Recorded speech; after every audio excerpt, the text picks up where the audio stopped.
Hello, my name is Lee Presser. This is my show. I speak frequently to very interesting people.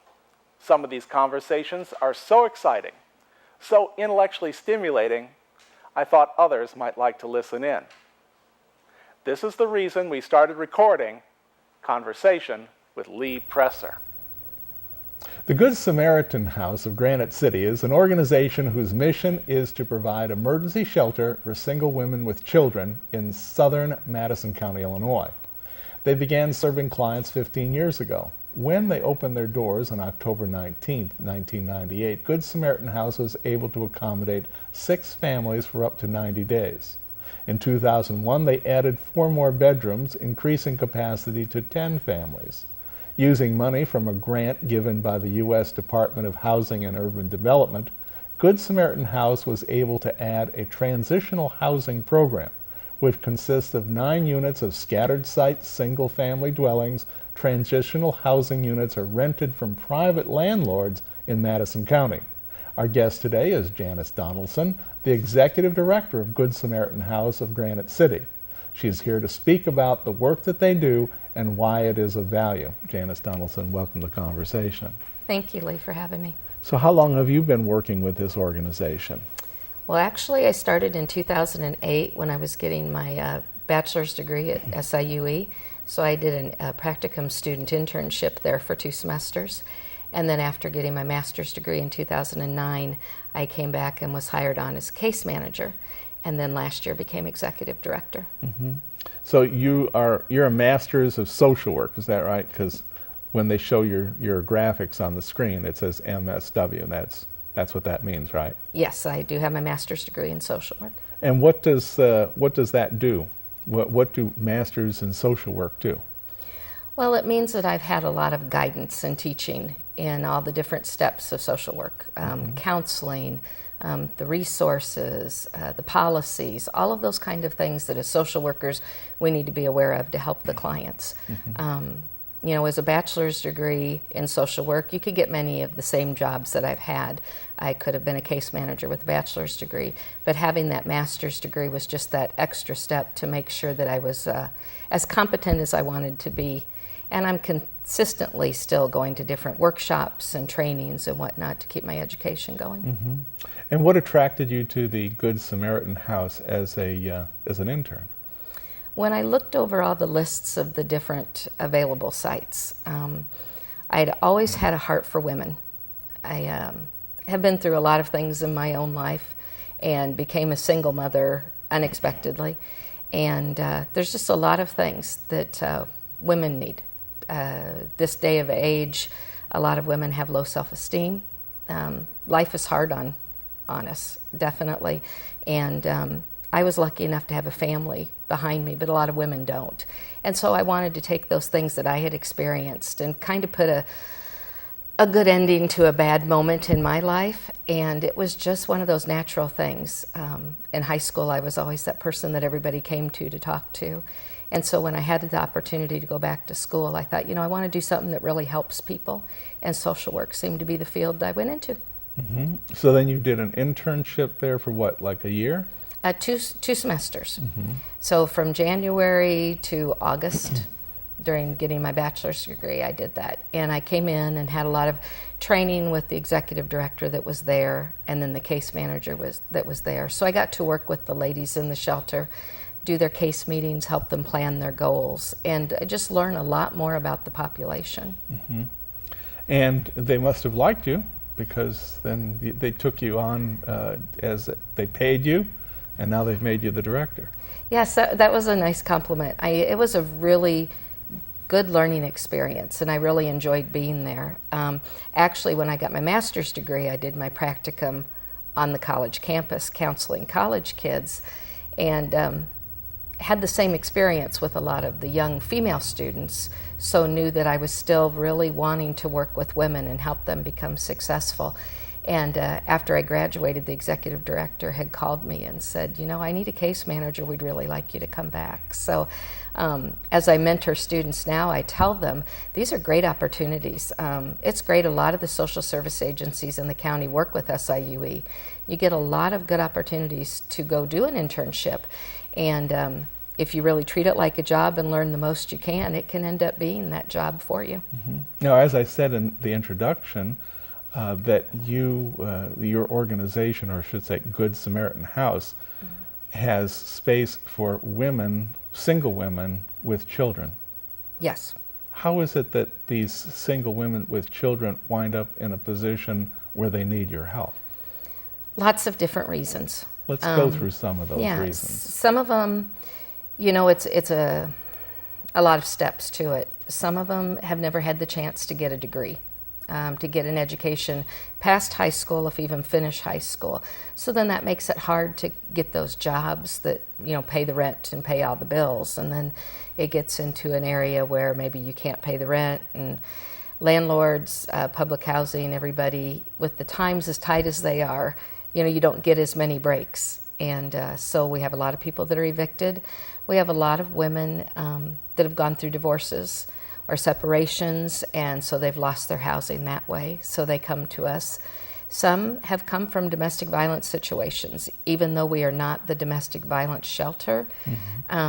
Either they'll come to us from the domestic violence shelter because they can only be there a few weeks, and then they'll come into our shelter, or they'll come straight to us. And it isn't necessarily a male-female domestic violence issue. It could be any family members. But so it just gets to a point where they're not safe where they're at. They've been doubling up with other families, sometimes friends, sometimes their own family members, and people get tired of it and say, you know, you can't stay with me anymore, it's just too many people in my house. Or if you're not on the lease, and with occupancy permits and landlords, the way all the rules go, if you're not on the lease, you're putting that person that is on the lease in jeopardy. So they just don't have a place to stay. Staying in their car is not an option when you have children. It's not healthy, it's not safe, and so they need a place to go. So they've reached out to somebody and said, hey, I'm homeless, where do I go? And then we're referred either people that know about us, people, other social service agencies, or they'll call United Way's 211 number, and they'll refer them to us that way. Now you currently have 10 units at Good Samaritan House, right? Yes. And that's for up to 90 days per stay? Yes. Do you get people who go away and then come back for another stay, or that's it, just one stay and you're done? Yeah, occasionally people will come back. You have to be out a year, you know, before you come back. That all kind of falls into our plan with our funding grants and how our grants are written. Some people stay the full 90 days. Some people don't stay quite that long. There's a few people that when they're getting ready to get to their 90 days are so close to getting their housing that they know that, hey, I'm going to have it in 2 weeks. We obviously don't kick them out at that moment. The idea is to help stabilize them and help them to be successful as they can be when they get out. So in your time, how many women have you helped to get their lives corrected? Oh, wow. I'm so used to talking about the numbers for total. We're getting ready to celebrate our 15 years on the 19th, and it's been close to, you know, 2,600 people since we've been open. Many. Yes, yes. You know, with 10 rooms, if you've got, you know, 90 days, and you've got that, you know, several times a year, and you can figure out how many women, you know, we're helping per year. And if sometimes people go out before the 90 days, that number even increases. So services for people last year ran close to 200 people just in 2012. And the families are all different sizes. Sometimes mom comes in and she has one child, sometimes 5, or sometimes in between. 5 children, I don't know how big these rooms are, but is that a problem? Some of our rooms are different sizes. So we have some rooms that fit a smaller family better. Some rooms fit a bigger family. But even at that, when you think about it, it's crowded. definitely. Even on those rooms that would fit a bigger family, maybe you've got a bunk bed that's a double bed over a double, and then you've got a single bed, but you're putting that whole family in one room. So it can be crowded, most definitely. That's one thing I'm really proud of our shelter, though. Each family has their own room. Many people see the stories on TV, and it's a big gymnasium with cot after cot after cot. These families, while they share bathrooms and kitchen and the laundry room and the family room, they have their own space where they can go and they can shut the door and be alone just as a family. And we've been so supported by so many church groups and organizations in the area that they've come in and adopted these rooms. So these rooms aren't just a blank wall with beds in them. People have come in and painted them like a bedroom you or I would have in our home, with matching bedspreads and pictures hanging on the wall, and phrases that are on the wall that are to encourage the families. Sounds nice. It is. It's very nice. Do the families, the 10 different families that are living in the building, do they get together as one large family? Yes, they do. One thing we do at the shelter to help people be successful, I always tell people it's more than a bed to sleep in and a plate of food to eat. We teach life skills, things that help make a positive family, help you be a positive citizen and role model to your children. So one thing we do is Monday through Friday at 5:30, they sit down and eat dinner together. And that is a mandatory dinner unless you have a job and you're at work at that time, or you're taking classes at college and you need to be in school at that time. So the women take turns cooking the meal. So they're learning how to plan a nutritional meal, how to cook enough for everybody, how to sit down with everybody, sit down with your own children and talk about how their day was at school, plans for the family for the rest of the week, but also visit with the other members of the shelter. They can all bounce ideas off each other. Hey, I was successful today and I went here and applied for a job and they said they have more openings. So it gives them that time to share together and learn how to socialize with other people. Many of our families come from different backgrounds. They're not all like you and I are. They didn't come from two-parent households or households that taught them some of these things that we take for granted, like making a bed, or getting your children up every day at the same time to go to school, putting them to bed every time at the same night so they get a good night's rest. So we have lots of different skills that we work with them and teach them, but that is one of the things that we're really excited about. And sometimes the ladies will complain, but then on the weekend when it's not mandatory, they're still sitting down together, planning a meal together, because they find it's really nice. So you're retraining them in their life skills. I hate to call it retraining so much, but adding new skills. Maybe them learning that, and it is a type of retraining, but learning that this didn't work as well for me, so let's try something new and something different that these people who have experienced it can tell me works. Sometimes it's just putting things in their life that they've never had before. If the women have had drug issues before coming to you, do you accept them? Yes, we are drug and alcohol free, so we do drug test when you come in. But if they've had these issues that have been haunting them and things that they're having trouble getting over, we hook them up with resources for drug and alcohol rehab. We know it's difficult. Good success? Yes. We've had ladies that have come in that they know they need to test clean to come in, but they will, soon admit, before I came here, I was doing this every day, several times a day. And so we get them hooked up with the local resources. Chestnut Health Systems is one of them, and then there's other resources in the area. And they continue with that, and we have seen lots of success, a whole lot of success. Mm-hmm. And at the end of their 90 days, they're still doing well. And how many of them leave your place with a job? The goal is everybody. Most of the time, yeah, it really is. We, I don't want to say we're pushy, but we push when we need to, because we know that enabling somebody in old habits that aren't working is not going to help them become successful. Mm-hmm. So whether it's that they have obtained a job, or even if it's just they've managed to get hooked up into going to school and maybe you're getting some government assistance that they're working for, which is a job. in sorts. If they're getting that cash assistance through the Department of Human Services, they do work somewhere for that money. Sometimes they work for us in our resale store.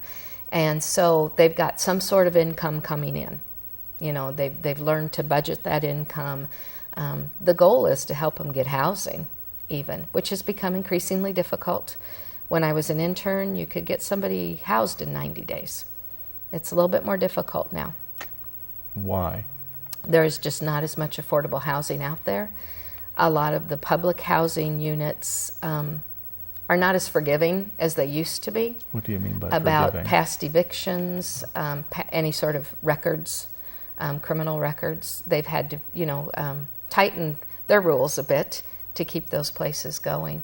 So it's more difficult for the ladies to get in. Also, it used to be years ago, if you were in a homeless shelter, that added points to you. So where you were on a point scale with the public housing, if you were in a shelter, you were currently homeless, that kind of moved you up the list a little bit. It doesn't anymore. And there is such an increasing need for the Section 8 vouchers for public housing that it is just harder to find people a place to go. And do you track your former residents to see how they're doing after they've left you? We try to. Some ladies like to keep in contact with us after they're gone. Some people like to forget that time in their life. Hopefully they'll still remain, keep the skills that we taught them and take those with them. But once they're out of the shelter, while they may have been extremely grateful to be there, they would just as soon, not keep in contact. But the ones that do, yes, we are. They come back and visit quite a bit, and we see a lot of success. A lot of ladies come back in and they want to volunteer in the shelter because of everything that was given to them and helped them when they were there. A lot of them bring in donations, pass the word around. They show up at our fundraisers. So we feel like we've done a good job. So you've had a real positive impact on the people who come to you. Yes, we believe we have. Mm-hmm. I can tell you a couple success stories. We had a mom that came in when I was an intern, and when she came in, she had 5 children, and she was only 23 years old. And the night 5 children at 23. Yes. Okay. Yes, and she had been in an abusive situation, and she was scared, and she did not feel worthy of being a mom. And so when she came in that night, and of course I was an intern, so it was my first case, but she looked at me and she said, "I just need to be here long enough for you to help me find somebody to take my kids. I'm not a good mom. I don't know how to do this. They deserve so much better." Well, we worked with her, and in that 90-day period, she went to school, finished getting her GED.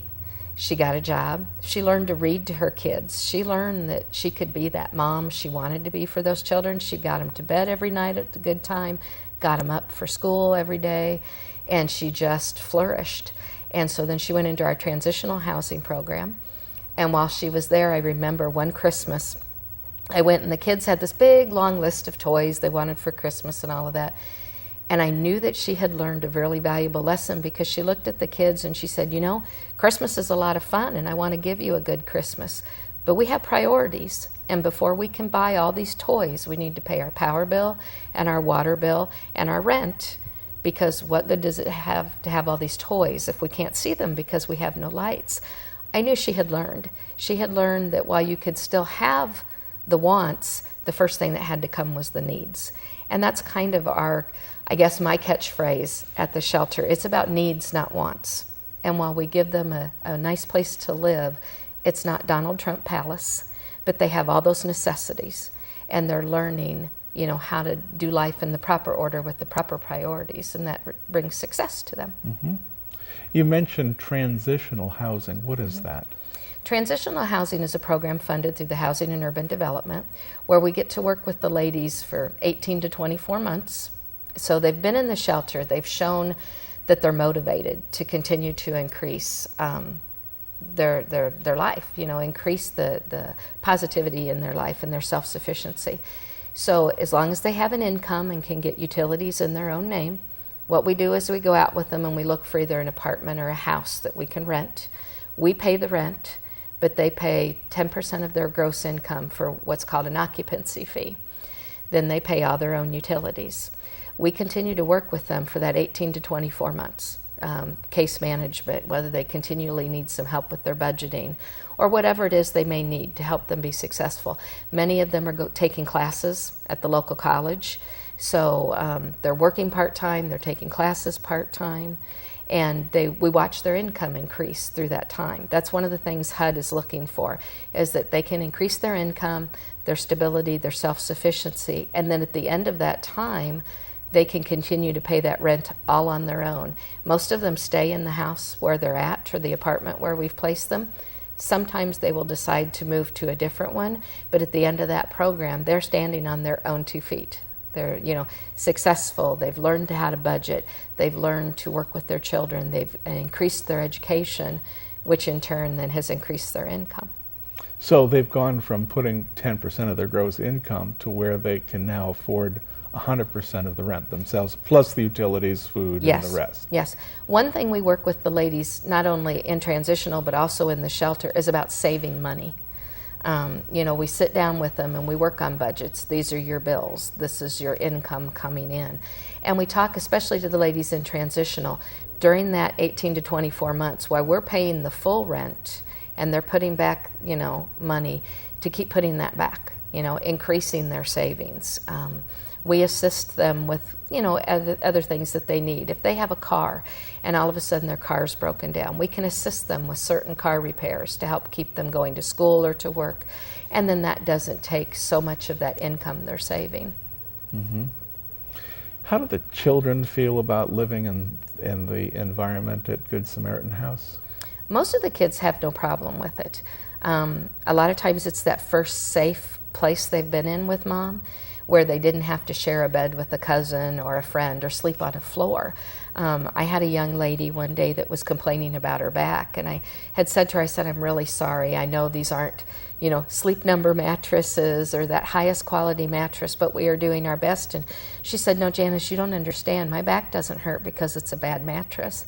My back hurts because it's the first time in a year and a half I've had a bed to sleep in. Where we thought we weren't doing enough for her, we were doing more than she'd had in the last year and a half. Mm-hmm. So she was thrilled to be there. Sometimes teenagers are a little bit less thrilled than the younger kids. They've gotten older. They know the difference between having my own space or sharing it with somebody else. But a lot of times they see mom more relaxed than they've seen mom in a long time. And it's amazing how these kids will help pitch in and do whatever they need to do. They're great. I love when they come in after school every day. They come in and it's all hugs and, hi, Janice, and we ask them how their day was. And they're so excited because for them, going to school is the one normal thing they have. It makes them just like everybody else. When they go in that school building, nobody knows. They've got the same uniforms that everybody else has. They have the same books. They do the same work. And for them, it's really an important time of day. But I'll share a story with you that made me realize how much we've, assisted people, and it makes me really proud. Is one morning the kids were getting ready to go to school, and I came into work and I'm seeing the kids walk out to go to the bus. And there's one little kid, we're looking, and where's George? George wasn't in line to go out to the bus, so we went to look for George to, hurry him up. And I found him in the kitchen. And I said, George, what are you doing in the kitchen? You eat breakfast at school. Come on, you're going to miss your bus, you need to go.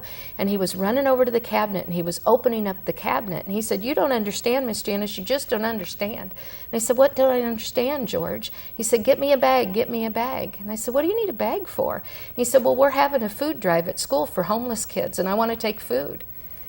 George didn't consider himself one of those children because he had a roof over his head. He had his own bedroom. He was there with his mom, and he could continue to look at his mom like she could do no wrong because mom had him in a safe place. He had food, he had a bed, he had a place to bathe, he had kids to play with, toys, books, everything he needed. So that let me know. George knew what was important, and it helped us know. On those hard days when things don't go as well, I often think about George and I think, no, we're getting through. We're doing our job. And have you been tracking the children to find out, you've been doing this long enough, and Good Samaritan House has been doing this long enough to see how the children of the women who have been there, how they've fared in life, and has this really helped them to make sure that they stay on the good path? Yes. Very much so. We had a project done at our shelter about 1.5 years, 2 years ago, and it was done for an Eagle Scout project. That Eagle Scout had been in the shelter when he was a child. So we knew that, you know, that made a difference for him, because making a difference for Mom made a difference for him. I won't tell you 100% that every child that's been in the shelter has gone ahead and had the world's greatest life. Sometimes we've had people call and they said, well, you know, I was in the shelter when I was with my mom, and I know it's a good place, and I need a place for me and my kids, so they wanted to come back. So whether or not, you know, what they got when they were little was enough, some of them have come back as adults, and then that has been enough for them to move on. Some of them have done great. I have a girl in my transitional program now that, you know, talked about having been in a different shelter years earlier. And then when she came here, she said what a difference it was. And she wanted to make that difference for her child. And I see now, we are big proponents of education. All the children in the shelter are immediately enrolled in school, and we're helping teach them, definitely. Here in this last 3 minutes of the show, can you describe to the listening audience what they can do to be of assistance to Good Samaritan House? I always tell people pray. First and foremost, we can always use prayers. Give to the United Way. Right now, we are very proud to be a United Way organization, and we have been. You have to be going for 2 years before you're eligible, and the second we were eligible, we were made a United Way organization, and we're very proud of it. And right now they're in the middle of their campaign, and they are our biggest funder, and we love the United Way. They really help a lot of people.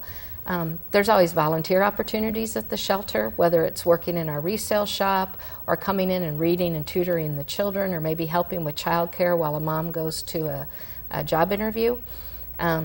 And there's always donations that can come in, and we take care of the families in the shelter, and the excess goes in the store, or donations of underwear, socks, hygiene products, anything like that. Toothbrush, toothpaste. Toothbrushes, toothpaste, checks, food? Anything. Food, yes. Where does all the food that you feed people come from? Some of it comes from the ladies there in the shelter. Many of them have SNAP benefits, and so they donate a portion of those. And while they're learning to plan a nutritional meal, they're planning a grocery list and learning how to budget shop. So they do that. Also, we get lots of donations, whether it's the post office food drive or private donations come in. And yeah, because when we're full, we have a good 36 people in the shelter, and it takes a lot to feed 36 people. Yeah, it does. Yeah, and I tell people, especially hungry teenagers. Exactly, and it takes a lot in paper towels and toilet paper and things like that, laundry detergent. So we're always grateful for whatever anybody can do. You know, right now support is needed more than ever. What phone number can they call to help? They can call area code 618-876-0607, and they could talk to any of the staff members that answer the phone. And say that number again? It's 618-876-0607. Great. Well, I want to thank you very much for coming and being a guest here today, and you've done an excellent job of telling people about your organization. Hopefully you'll hear from some of the people.